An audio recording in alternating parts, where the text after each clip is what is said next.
मदीने का चंद मीलन ते बस्ती आ 17 सालन जो नौजवान इमामुल अंबिया मोहम्मद मुस्तफा जो कलमो पढ़ी नबी से जो सहाबी बणियो। घर जो मोची हो तो अबू अम्मा नाराज थी वियो, कुफर जे हालत में आ ते तू कलमो तो पढ़ी आवा ॾिसो तो नबी को तालीम कीअं थो वठे।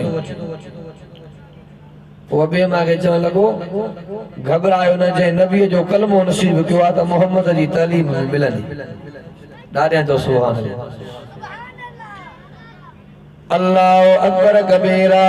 पाक नबी इमामुल अंबिया मोहम्मद मुस्तफा जो सहाबी अबू अम्मा वॾो वॾी सख्ती कंदा प्यार इमामुल अंबिया मोहम्मद मुस्तफा जी क़ुरान जे तालीम का तोखे परे रखणो आ। पर इमामुल अंबिया मोहम्मद मुस्तफा जो सहाबी छा कंदो आ? जेके इमामुल अंबिया मोहम्मद मुस्तफा जे मदीने ॾो काफ़िला मोटंदा घट दे वेंदो पुछा कंदो आ तव्हां काॾे विया हो? जे मोहम्मद जे मदीने। जे तव्हां मोहम्मद मुस्तफा खां क़ुरान सिखियो आ? जे हा क़ुरान सिखण जे लाइ मोहम्मद जे महफ़िल में हाज़िर हुयासीं। जे केतिरो तव्हां मोहम्मद खां क़ुरान सिखियो आ? कंहिंखे आयत यादि हूंदी, कंहिंखे लाइन यादि आ, कंहिंखे रुकू यादि आ। अल्लाह अकबर कबीरा। काफ़िले वारे का क़ुरान पुछंदे पुछंदे 3 सालन में सारो महबूब मोहम्मद जो क़ुरान यादि कयो आ। चौन सुभान अल्लाह। तव्हां असांखे क़ुरान वारी तालीम मुफ़्त में मिली आहे, इन जे करे तव्हां असांखे क़ुरान जो क़दुरु न आहे। अल्लाह अकबर कबीरा। पंहिंजे बचन खे क़ुरान वारी तालीम ॾिवायो।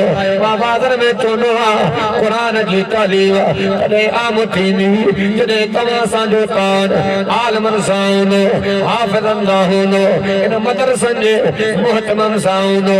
अल्लाह अकबर कबीरा। तव्हांजे पाड़े जो इदारो तामीर थी रहियो आहे, तव्हां असांजे मथां हक़ थो बणिजे।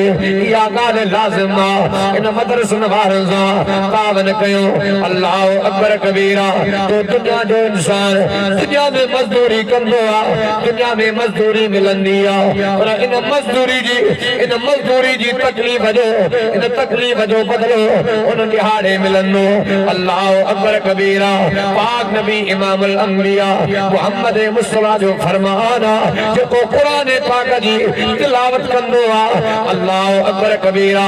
बुखारी जी हदीस आ इमामुल अंबिया फरमायो त अल्लाह तबारक व तआला हरफ हरफ ते कहने को अता फरमाईंदो आ। चौन सुभान अल्लाह। इमामुल अंबिया ये भी जुमला फरमाया मां मोहम्मद मुस्तफा तव्हांखे इहे कोन थो चवां अलिफ लाम मीम हिकु हरफ आ।